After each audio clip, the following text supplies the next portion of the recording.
what's the closest you came to quitting? What's the closest you came to giving up and saying, that wall, I can't get over? So I think, I don't know that I would say I was ready to quit. I don't know that there was ever a time where I was like, I'm quitting baseball. But I will say, from a standpoint of feeling like something had broken me and that my experience of what I was doing had radically changed. And I'll never forget, it was when, so I was actually in the major leagues. I'd gotten to the major leagues at this point. One of the things about the climb up, even from high school to college to pro, all that kind of stuff, there are a lot of challenges along the way, but I always felt like I knew the direction I was headed. And so I was willing to grind and work, and I knew that it was just a matter of time. And, I was young, in my early 20s. And so, I could taste it. I was hungry for it. But one of the challenges I never expected, and probably that hit the hardest, because I was committed to this idea of, if I work hard enough and I do everything I'm supposed to do, it's just a matter of time. I can make it happen. And my entire life had informed that. It had been, I did everything I could in high school, and I got an opportunity in college, and I worked as hard as I possibly could in college, and I got an opportunity to go pro. And so everything had kind of built off of that mindset. And I still believe there's a ton to that perspective. Working hard and focused and consistently over time, like, there is growth and opportunity there. But in professional baseball, there's more happening than just the best talent on the field at all times. There's a business element to what you're doing. And I won't necessarily, I won't say like politics to it. I don't think that's the case. I think a lot of the times it is just business. And that was something I never considered coming into professional baseball. It always seemed like, well, if I'm the best player, I'm always going to get the opportunity I deserve, right? Or as long as I do the right things, I'm going to get the right outcomes from it. And my rookie year, I'd gotten called up, made my debut, did pretty well at first, ran into a couple of tough outings as a rookie, it happens. And so I was kind of back and forth. So you're like down in the minor leagues, get called up for a couple of weeks, back down. It's just the path that, especially a reliever who, I was never like a superstar or anything, but I was a good player. And so I was kind of back and forth that rookie year. My numbers weren't great, so I kind of understood when I got sent up or down. The next year was a different story. And I had, gone into that off season. I'd kind of gotten through the, just trying to make it mindset. Your first year, you're just trying to get to the major league. You just want to get the opportunity and be able to say you touched the peak. You've been there, you accomplished your goal. And then after that, it's, well, I want to stay. And ideally, I would tell people, like, don't have that mindset in terms of like, I just want to, like, whatever that is like, that's not a great approach. But very natural for, especially athletes who are just trying to achieve that thing. So the next year I came in and I was like, my goal is to be here and stay here. I want to belong here. I'm going to have the best season I've ever had. I worked really hard during the off season. And I came in, I had a great spring. I started the season in the minor leagues, but I pitched really, really well. My goal was to get to the major leagues and stay there. And so I worked my butt off, and I didn't get an opportunity for a couple months. It took me, I think, a little over 2 months to get a call to the big leagues. But I pitched great. I was like on an all-star pace in AAA, got called up. And when you're in the minor leagues, you're just trying to stack wins. And you know that every day could, like, just something fluke could, torpedo your season and all your momentum. And you're just trying to make a case and avoid disaster. And so I'd finally gotten my opportunity. They told me you're going to go up. And I was with Atlanta. The team was at home and they were playing the Yankees. And I remember thinking, like, all right, we're playing the Yankees. This is my shot. I'm going to go in. And I got in the game the first day. I came in with like the bases loaded. I remember A-Rod was up. And I was like, oh my gosh. But he hit into a double play. I got out of the inning. I pitched another inning clean. The next day I got in the game again. They threw me and I put up more zeros, like 2 great outings. I was feeling great. I had done everything I possibly could to get there, and I was doing everything I possibly could to stay there. And after the game, my pitching coach came up to me and tapped me on the shoulder, and he's like, hey, we need to talk to you in the manager's office. And they told me I was going back down. And at that moment, I just felt completely crushed. I hadn't even been there for 48 hours. I'd worked an entire off season. I'd done everything I could possibly think of to put myself in a position to like earn what it was that I wanted. And it wasn't enough.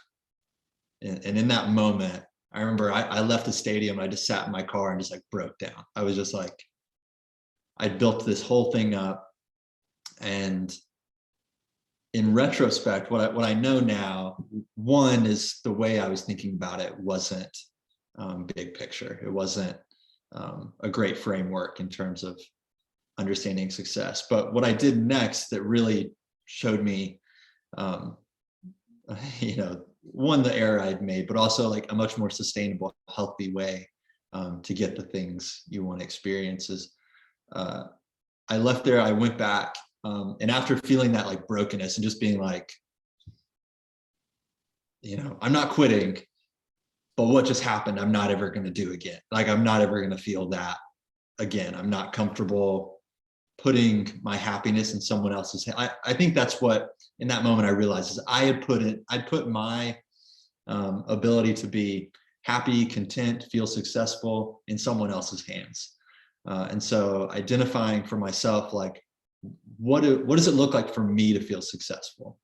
What is success going to look like for me? What are the things that are within my control in doing this?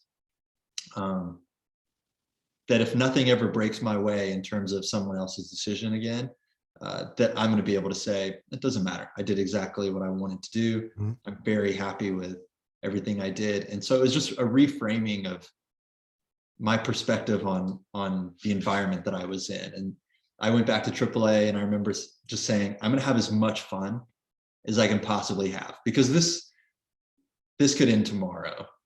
And if I'm just stressed and the only way I can feel good about what I'm doing is by being in a certain place or having someone else tell me you're good or you're safe or you made it, it's like, I'm never going to enjoy this. I'm never going to be happy. And from that day on, that's how I approached my career. And honestly, my career took off after that. I had my best season ever that year. Not only just how things happened on the field, but also how I experienced it was radically different from that day going forward. And as hard as that experience was, and I would never want anyone to go through that, like, I'm very thankful that happened, and it happened that way because I needed to experience that in order to really take that next level of ownership of what I was doing. Like I really had given someone else the keys to the vehicle. And that's not a position I think anyone should really put themselves in. I think you can still achieve the things you want to achieve. You can still, if you're a baseball player, you can get to the big leagues and be absolutely miserable, and you thought that goalpost or that destination was going to solve everything. And it just doesn't. That's not really how life works. The goalpost continues to move. You make it, and then there's something else, and then there's something else. And so you got to find the things that you can control on a daily basis that look like success to you. And for me, that was the toughest day I ever had in the big leagues. And every day there were tough days after that in terms of, I'd gotten traded, I've been released, I've been, I've retired, like all kinds of things. And no day was as tough as that day for me. And I had tons of days ahead of me, at that point. I was still young, and I hoped that I would continue to get opportunities. But I really think changing my perspective and changing who I was going to allow to dictate happiness and success in my life, that was an important step. And I'm thankful that I learned that at a young age, in that process. Wow. That's that that's the struggle you don't think about. You never think about a player that comes up and does everything right, and it's not enough.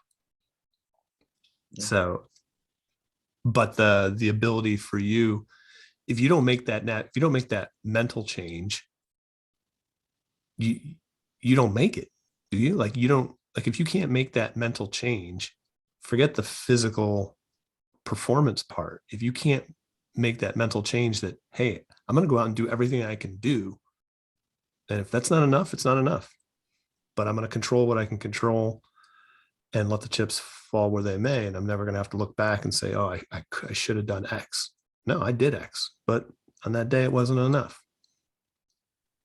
So And do you think like your career in the major leagues hinges on you making that mental adjustment? Oh, I definitely think that was incredibly important for what's to come. So much of life and baseball in particular, especially as a relief pitcher, but just baseball in general, it's there's more failure than there is success most of the time. Whether you want to break it down like pitch by pitch for a pitcher or at bats for hitters, there's a ton of failure. So whoever is focusing on the failure the least tends to be more successful over time, right? It behooves you to be an optimist in, I mean, life in general, but in baseball for sure. The focus should be, yeah, that was, if you want to call it failure or whatever, like it didn't work out at that point. Is there something I can take from it? Is there something I can learn from it? If there is, let's learn quick and apply it quick. Because whoever can shorten those feedback loops and be learning and growing the fastest, like, that was another lesson in baseball, just as a pitcher, you should be watching every swing. You need to understand everything that's going on because you're trying to beat the hitter to the punch, right? Like you're trying to understand what he's doing before he understands what you're doing and vice versa. And so there's so much to that where taking control and focusing on the things that are important, whether that's your process or what you're going to view as success in your career, the more you can take ownership of those kinds of things and focus on the things that are important. If you're on a baseball field in Dodger Stadium, there's 65,000 people. There are a lot of things to distract you with. You can get distracted very easily. But so much of life and success is about focusing on the important things, focusing on the right things, one, to get you where you want to be, but also to like experience the life that you want to experience. And so that to me was a moment, where I experienced failure. I was being sent down. I felt like I'd done everything right. So like, why was I feeling this way? Like, what could I take from this moment to set me up for the next moment to where I'm not there are going to be more failure moments, but they can't look like this. And like, I need to, the quicker I can make that turn and change the process to be more sustainable and to help me grow through failure and not feel like a huge setback has been encountered, the better off I'm going to be. And so I definitely think, it was 3 years after that, I was released by the Braves.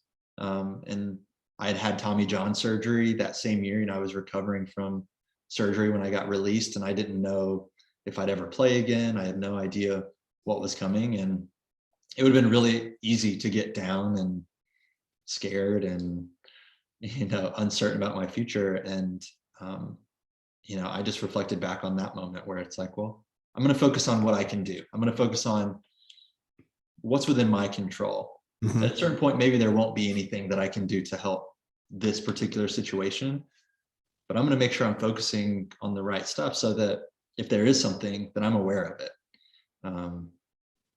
And then I can be good with it if there's not.